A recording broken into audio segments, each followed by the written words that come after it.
Good morning. I'm Mary Calvi. For the first time, we're expecting to hear from the father of a child who died in a school bus crash on Route 80 last month. 10-year-old Miranda Vargas and teacher Jennifer Williamson were killed while on a field trip from Paramus. The driver is accused of trying to make an illegal U-turn on the interstate. The child's father is joining lawmakers right now in calling for action to get dangerous drivers off the road. Let's listen in.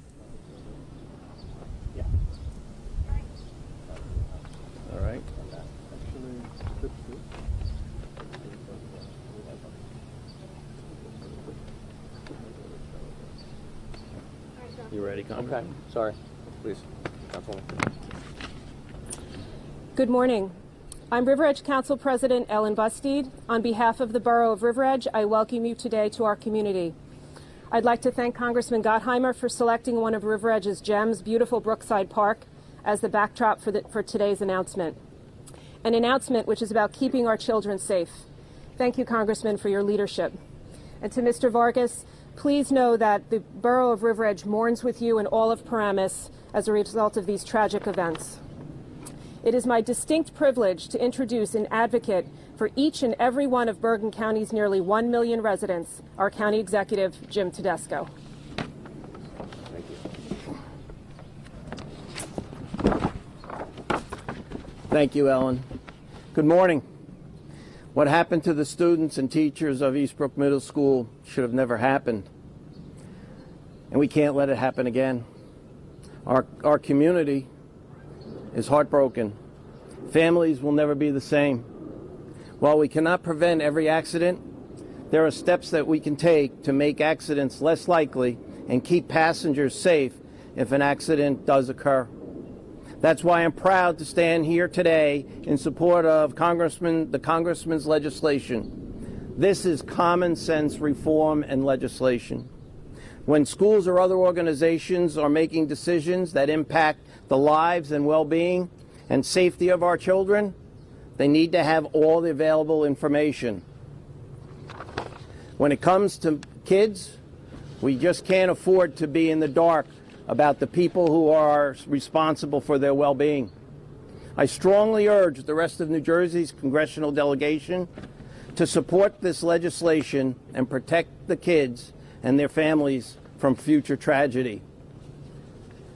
I now would like to introduce the Congressman from the 5th Congressional District, Josh Gottheimer. Thanks, Jim. Thanks.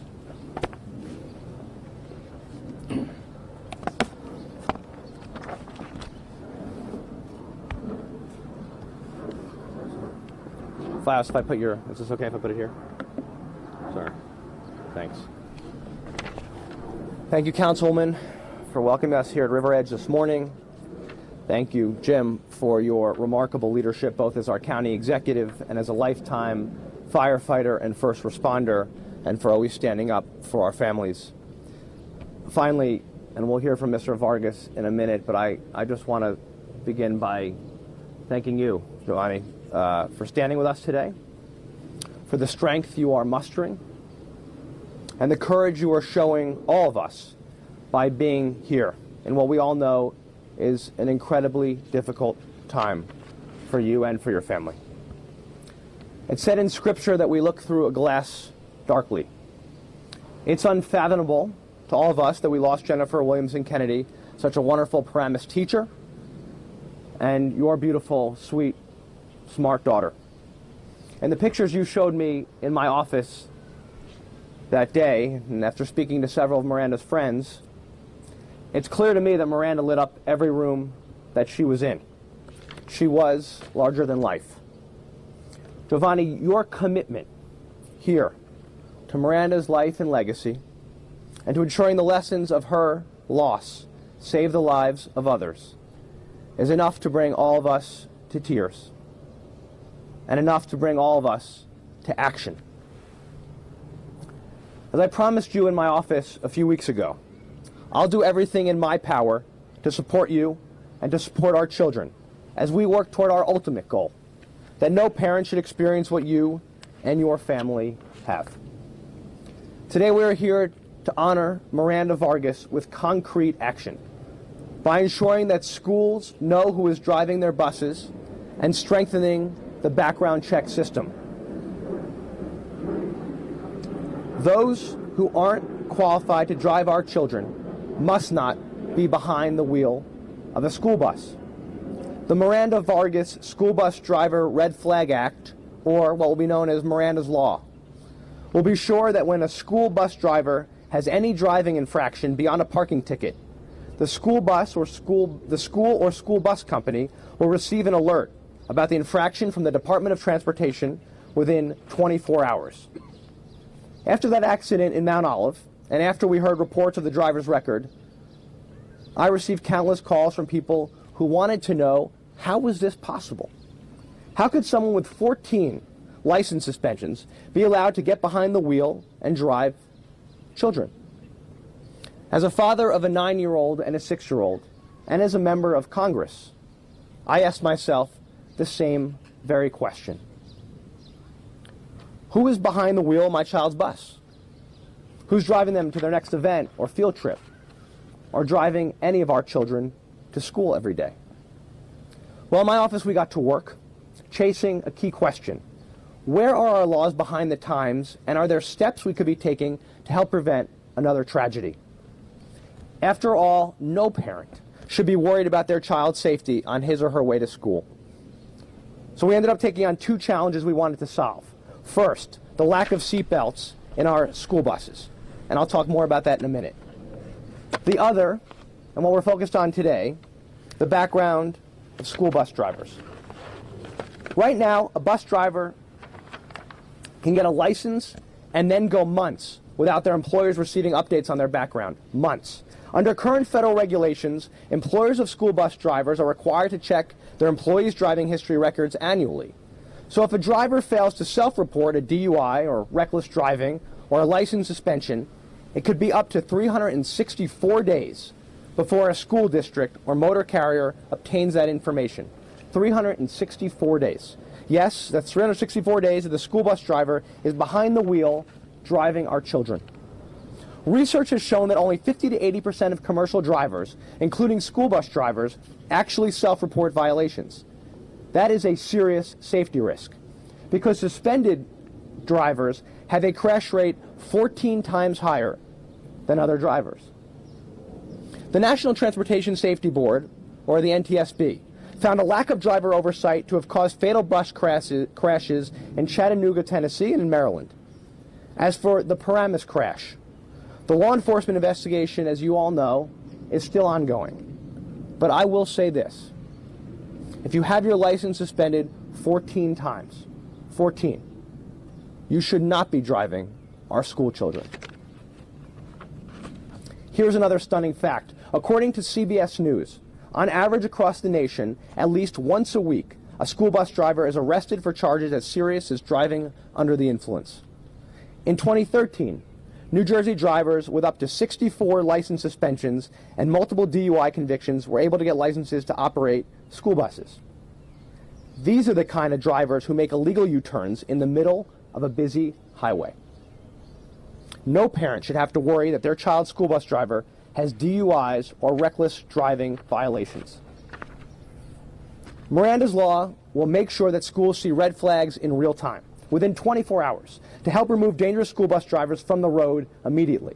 It will require real-time, automatic notifications of driver violations to school districts and other employers of school bus drivers, so they can take immediate action to keep unsafe drivers off the road. This way, school districts and school bus companies won't be left in the dark when it comes to the driving qualifications of their employees.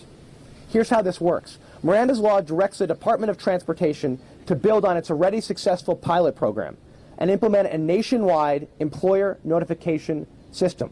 Again, this is a pilot program. It's building on a pilot program. When a driver's home state motor vehicle administration receives notice of a triggering infraction, it is sent electronically into a national database. From there, within 24 hours, an alert goes out to a school or school bus company. Through their pilot program, the Federal Department of Transportation found that by reducing convictions,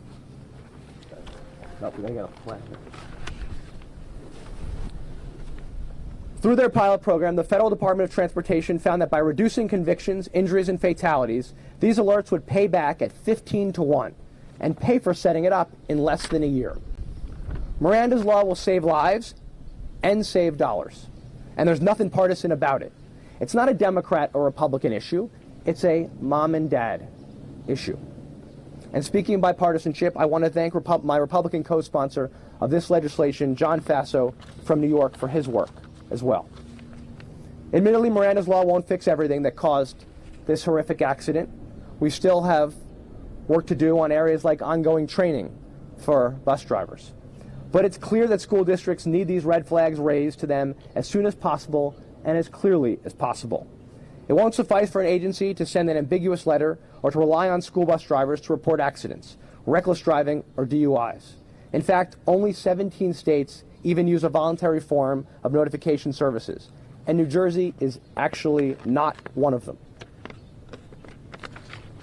That's why we need a cutting-edge, integrated notification system. It's been a glaring hole that I found as I dug into our nation's patchwork background check system.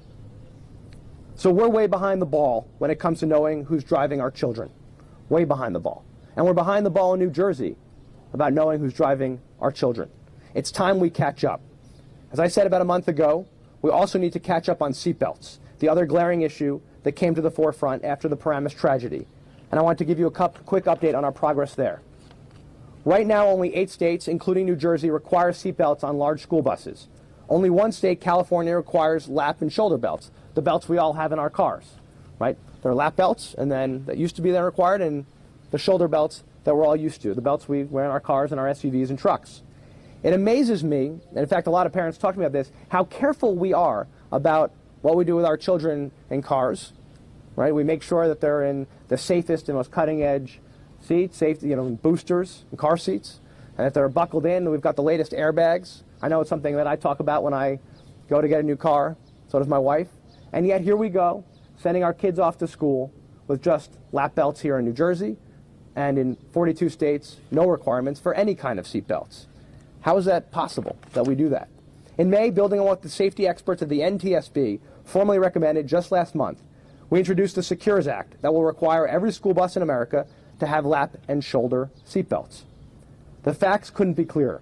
Lap and shoulder seat belts in school buses save lives. In the NTSB report on a fatal 2016 rollover bus crash that killed 6 young children, they found that the lack of 3-point belts contributed to the severity of the crash. In a 2014 bus crash in Anaheim, California, 9 students and the driver were injured. And thankfully, no one died. This was the first crash in the nation involving a school bus that was equipped with the 3-point belts or those lap and shoulder belts. The NTSB looked into it and to the 2 most seriously injured students that were wearing only lap belts and found that the outcome would have been much worse had they not been wearing those 3-point belts. After we introduced the Secures Act, we worked closely with the state of New Jersey, particularly Senator Lagana, State Senator Lagana, Assemblyman Tolley, Assemblywoman Swain, and others, to get lap and shoulder belts on school buses here in New Jersey. And the good news, as you probably read about, is that legislation just passed both chambers of New Jersey, the Assembly and the Senate, and it's off to the governor's desk. Our county executive, Jim Tedesco, who's standing with me here, also announced that county-owned school buses will be retrofitted with lap and shoulder belts too. Thank you, Jim, for taking concrete action. Thank you. And several towns have called me and others asking about retrofitting their buses and are taking action as well. I'm looking forward to working with the state legislature, including, and I'm hopeful that Mr. Tolley, Ms. Swain, and Mr. Lagana will be part of it to take this kind of same fast action when it comes to Miranda's law. The evidence couldn't be clearer. Seatbelts in school buses save lives. Background checks will save lives. With advocates like Mr. Vargas and support from both Republicans and Democrats, I know that we can pass this law and save lives. Finally, let me address one other point. Some have said that New Jersey school buses are almost never in serious crashes. Tell that to Mr. Vargas and to the parents of every child on that bus, or to scores of others who were killed or injured every year across our country involving a school bus. Or tell that to the safety experts of the NTSB. Requiring lap and shoulder belts and keeping reckless drivers away from the wheel is just common sense, and it's time we act. As the sun shines down on us this morning, let's continue to honor the lives of these two fallen angels and others across our country, and recommit ourselves to doing everything we can to make sure our kids, our teachers, and our families are as safe as they can be, because we live in the greatest country in the world, and I know that if we put our minds to it and work together, our best days will always be ahead of us. So thank you, and God bless you. And now I would like to introduce Miranda's father, Giovanni Vargas, to speak to us. Thank you very much.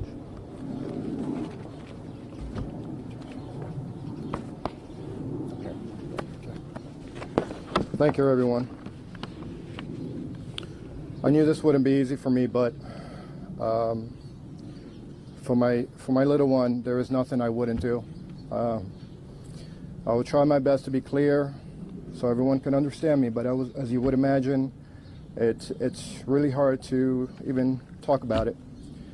On May 17, 2017, our lives were destroyed by an egregious decision, a decision that took the lives of my 10-year-old daughter and the life of her teacher, Mrs. Williamson. A decision that marked the kids and teachers on that bus forever. How could someone that has their driver's license suspended 14 times be trusted with the life of my daughter? I ask myself that question every day. Yesterday would have been Miranda's 11th birthday. I am here to tell her story and honor her legacy and to support the cause going forward. We spent it at the cemetery yesterday. I brought her her favorite cupcake, and it wasn't easy for myself, for my family, for her twin, who still wonders where her sister is. My daughter was sweet, she was gentle. Anyone who knew her, she had a big heart. She loved kids, always looked after them. She received numerous times what's called a Pat in the Back Award. That award is given to kids who help others, who help the smaller, the younger kids, whether it be putting them on the bus, whether this was who she was. She was an exceptional child. At the age of 10, she still loved kiddie cartoons. She also watched things like Guava Juice, which is on YouTube. It's a kiddie show. She was into slime videos and just a normal, happy, again, gentle, pure child. No malice whatsoever. She was a gymnast and truly loved it. She was very dedicated and one inspired by Laurie Hernandez, the Olympic gymnast. She enjoyed demonstrating her skills and just recently showed me how her calf was getting stronger. She was so proud of herself.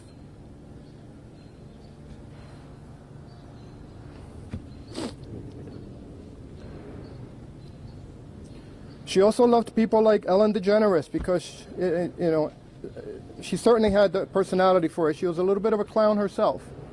If you look at some of the pictures that I brought over on the book there, she would try to imitate her. So she really enjoyed watching Ellen DeGeneres. I'd like to thank these people for being a positive role model in her life. They made her laugh. They made her happy. Recently, a teacher approached me and told me that what inspired her was how she would freely speak of God. What I'm most proud of is the fact that she didn't brag about it. I never knew this till now. 2 weeks ago, she asked Mom,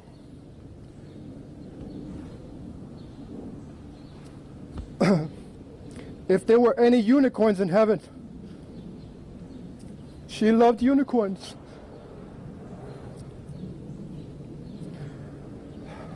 She would constantly remind us to pray when we didn't. I ask God so many questions. Everyone tells me God needed an angel. And yes, she had all the qualities of one. But our selfish side cannot accept this. We miss her so much. We are still in denial. This is impossible to accept. I miss her lying on me and telling me I felt like a big teddy bear. She would say, "Really, Dad, you do."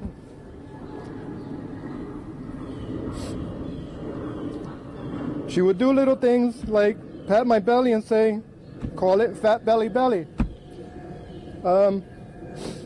And we are truly broken from this.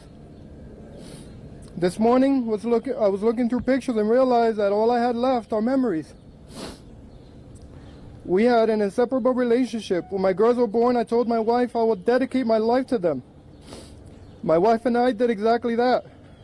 We made their breakfast every morning, prepared their lunch for school. Miranda would write their names and draw pics on the lunch bags. She was my helper.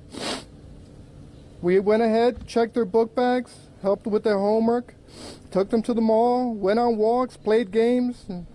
No did not exist in our vocabulary. My wife would go to the mall and never buy herself anything. She always came back with clothes for the girls. This dedication will continue for my Madison. She is so heartbroken. We will never know what it is to lose a twin that you spend every second of your life with. They did everything from sleep together to shower. Madison has been resilient. She is truly a rock. I constantly see her protecting us by giving us encouraging words, making decisions based on our feelings. This is not fair for an 11-year-old child. This should have never happened. Why was she stripped from her sister? Why were our lives destroyed? Our lives will never be the same. The lives of the Williamson family will never be the same. The children on that bus will never be the same. This could have been avoided. By definition, an accident is something that was unavoidable. This was no accident. The bus driver was clearly at fault for crossing multiple lanes to then execute an illegal U-turn with a bus full of kids. This is something that's unacceptable with a vehicle, let alone a bus full of kids. This is not the first accident with a school bus where lives are lost. Why has it taken so long to protect our kids? Why has it taken so long to change these laws? Why did my daughter have to lose her life for someone to realize the obvious? I remember as a kid traveling on buses that had no seatbelts whatsoever. Why has it taken so long to figure this out? She would be here with me today had this been addressed sooner. When was the last time we purchased a car where the 3-point harness seatbelt was optional?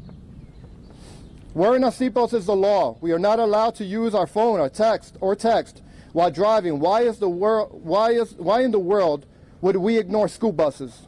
Why are we alerted on vehicles that our seatbelt is not fastened, but yet our school buses, who carry 25 million kids on a daily basis, do not? There are approximately 600,000 buses full of kids daily that are not equipped to do so. Why? In order to retrofit a school bus, it would approximately cost under $7,000. We spend so much unnecessary money in the country. We help so many other countries, but yet our kids are constantly in danger. Why? These are our kids. Why is the Board of Education not doing their job in keeping a closer eye on the driver who are carrying our precious kids? Currently, the Board of Education relies on the driver to report any infractions that happen during the year. Are you kidding me? This is the process we have in place for our children. Even the current one failed. How did the Board of Education and State fail to realize that you had a 77-year-old man with so many infractions transporting kids? For God's sakes, his last suspension was in December of 2017. Unacceptable. Personally, I don't think these school buses should be on interstate highways. I think we should use charter buses, which from what I hear are better equipped to do so. If it's a budget concern, well, give us parents the option of paying for it. Anything but putting our kids in danger. I still don't understand how the bus was separated from its chassis. Are we only looking at the business side rather than the safety side? Many of our elected officials have families, and even if you don't, do we care about our kids? Making America great again should include protecting our kids. This is not a major ask, this is a must. Forgive me, but anyone opposed to this bill should honestly not be in office. I would be very interested in hearing from those who are. Explain it to the parents like myself that have lost a loved one due to this inexcusable negligence. Just as Congressman Gottheimer said, if need be, we will run a cake sale to raise the money. These seatbelt alerts and improved vetting process must be approved and funded immediately. On a positive note, I am encouraged by the success of Josh's lap and shoulder seatbelts bill, the Secure Act, and the corresponding state bill that has passed Assembly and Senate. but we have a lot of work to do. Parents shouldn't have to worry about who is driving their child's school bus. School districts must know their drivers, and they must know about problems in a timely manner. A nationwide notification service would give schools real-time red flags when their drivers break the law. That's why I absolutely support Miranda's law to keep dangerous drivers off the road. I hope that Miranda's law and the Secures Act will make sure that what happened to my daughter does not happen to anyone else. I will keep fighting for Miranda and the children everywhere.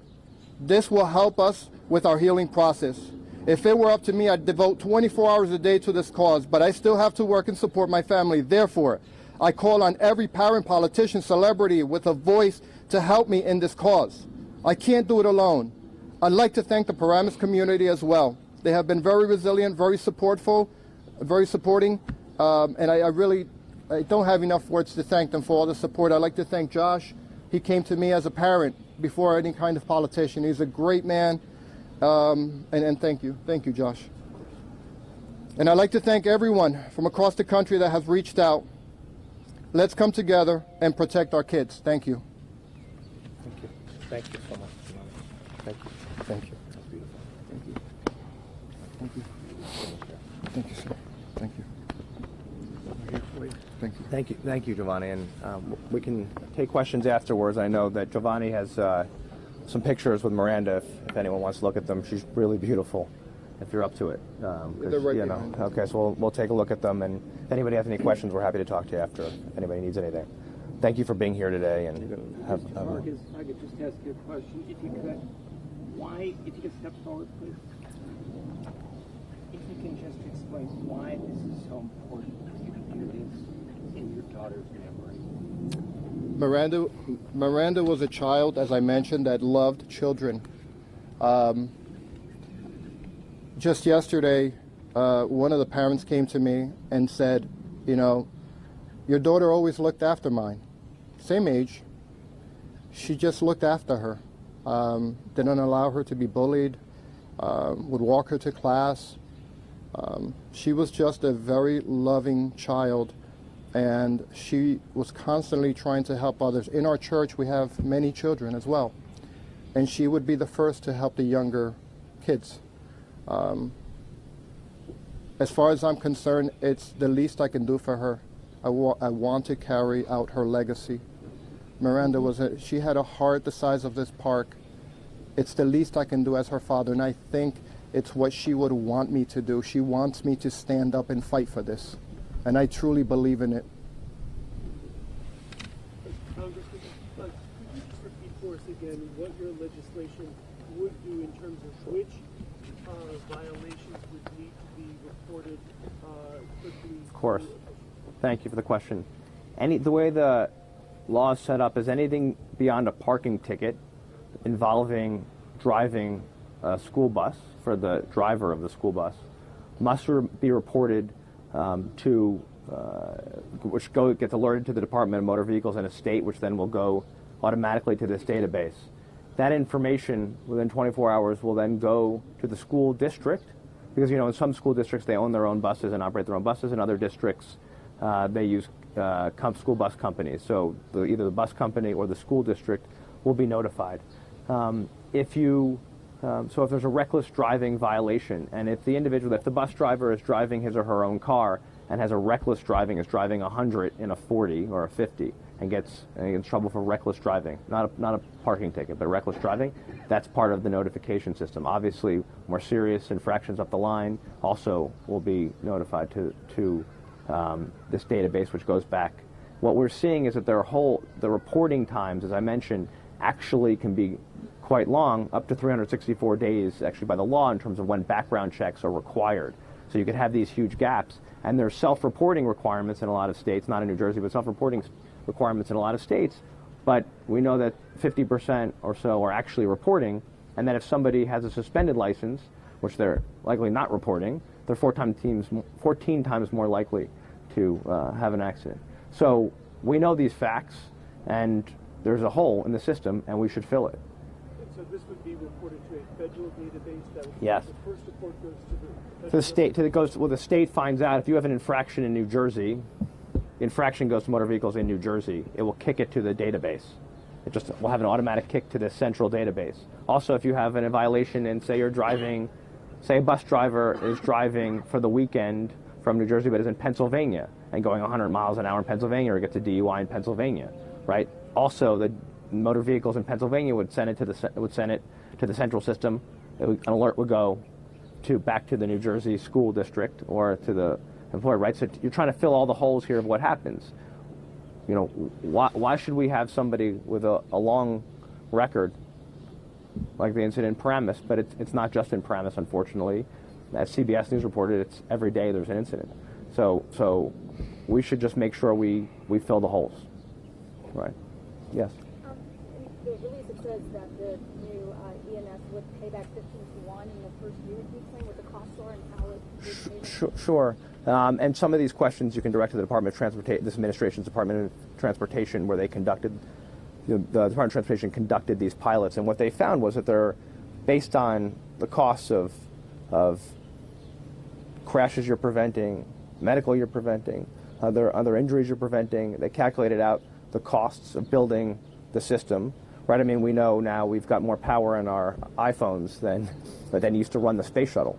So we can build systems pretty quickly. So the cost of building the system, of just having this reporting system set up, which is actually not very complicated at all,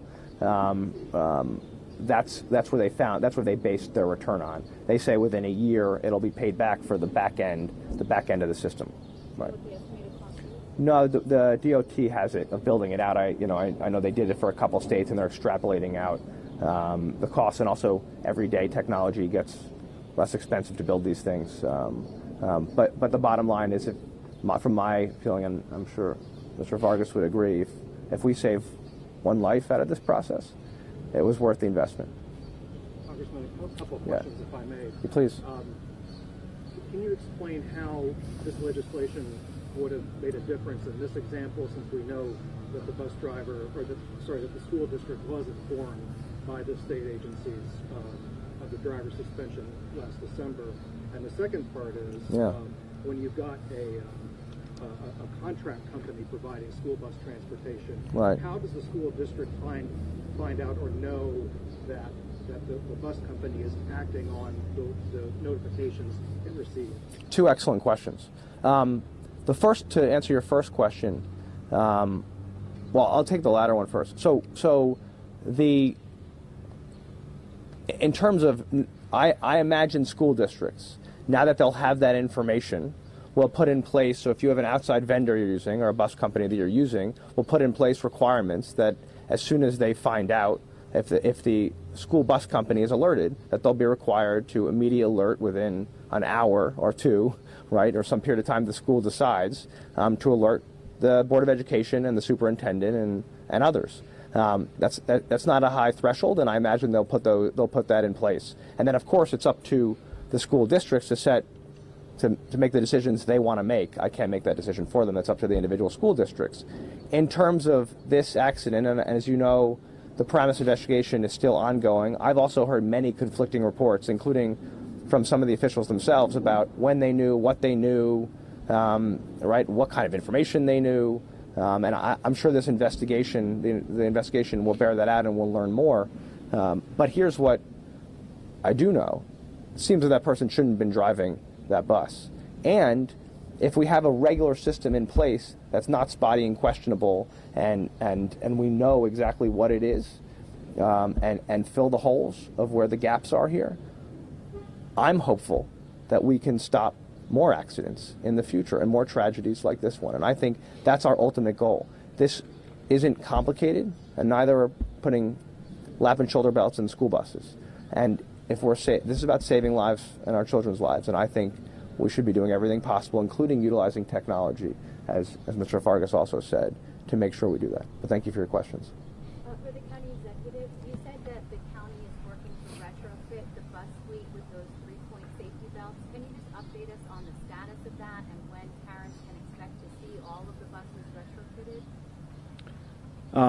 I spoke to the superintendent of schools for Bergen County yesterday.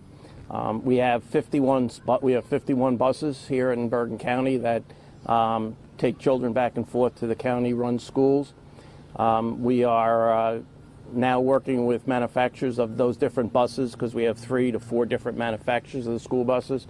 We're working with those manufacturers to get the details on how quickly they can do those retrofits. And the buses that are aged up, we may just choose to replace those straight out with 3-point harnesses already in them. I'm hoping that by the time school opens in September, some of the buses are already done, and that the ones that we're ordering now will have the 3-point harnesses in those. But with well over 51 buses, it's going to take some time for us to get it all done. Yes. Hi, sorry. Sure. Sí, cómo no. ¿Alguna pregunta en particular? Queremos saber todo un poquito acerca de su hija y lo que persigue ahora.